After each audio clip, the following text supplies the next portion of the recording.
है कि department of culture की तरफ से ये एक अच्छा इनिशिएटिव लिया गया है और हर साल वर्ल्ड हेरिटेज वीक किसी तरीके से सेलिब्रेट किया जाता है। और आज भी हम जैसा ऐसे देख रहे हैं कि एक बहुत खूबसूरत एग्जीबिशन, एक नुमाइश यहाँ पर है, जहाँ पर काफ़ी सारे स्टूडेंट्स हमारे स्कूल से भी, कॉलेजेस से भी पार्टिसिपेट कर रहे हैं। और बहुत सारे हमारे जो प्राइसलेस ट्रेजर्स हैं यहाँ पर उनको एग्जिबिट किया गया है, और उनके रेप्लिकास भी हैं यहाँ पर। जो स्टूडेंट स्टडी करना चाहें, स्कॉलर्स भी अगर आना चाहें, तो 19 से 25 तक जो ये हेरिटेज वीक हम मना रहे हैं उसके अंदर दे आर मोस्ट वेलकम।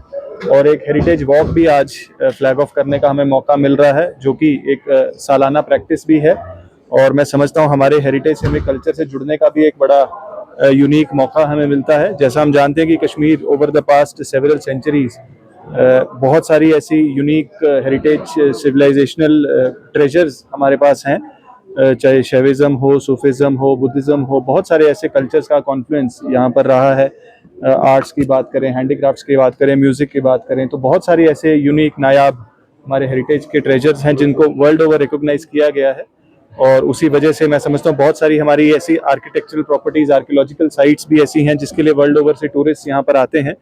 तो ये वीक जो है, हम इन्हीं सारी चीज़ों को डेडिकेट करते हैं और हमारी आने वाली जनरेशन को, हमारे यूथ को भी इनसे जोड़ने का एक बहुत इंपॉर्टेंट मौका है। तो हेरिटेज वॉक आज हमारी इसी संदर्भ में एक अवेयरनेस कैंपेन भी है कि हम अपने हेरिटेज को, अपने कल्चर को शायद पिछले कुछ सालों में उस तरीके से हाईलाइट नहीं कर पाए हैं, तो उसको रिवाइव करने का एक हमारी कोशिश रहती है। डिपार्टमेंट ऑफ कल्चर की तरफ से भी एक बहुत बड़ा अभियान चल रहा है, revival of ancient archaeological and heritage sites. उसके ऊपर भी बहुत सारे डेवलपमेंट प्रोजेक्ट्स चल रहे हैं।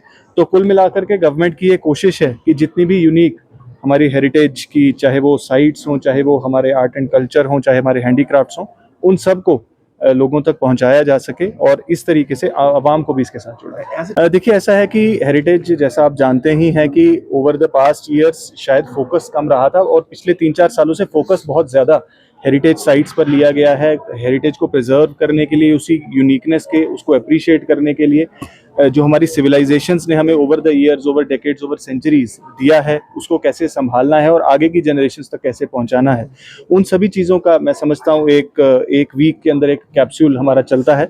इसके अंदर हमारे बहुत सारे इनिशिएटिव्स डिपार्टमेंट ऑफ कल्चर की तरफ से लिए जा रहे हैं। एक बड़ी वर्कशॉप भी 24 को SKCC में ऑर्गेनाइज हम कर रहे हैं, जिसके अंदर हमारे बहुत सारे कंजर्वेशनिस्ट, हमारे आर्कियोलॉजिकल एक्सपर्ट्स, हमारे इंजीनियरिंग एक्सपर्ट्स जो इकट्ठे होंगे, और उनका मकसद भी यही होगा कि हम डिस्कस करेंगे किस तरीके से हमारी हेरिटेज साइट्स को हम और प्रिजर्व कर सकते हैं और फ्यूचर जनरेशंस के लिए उनके बचाए।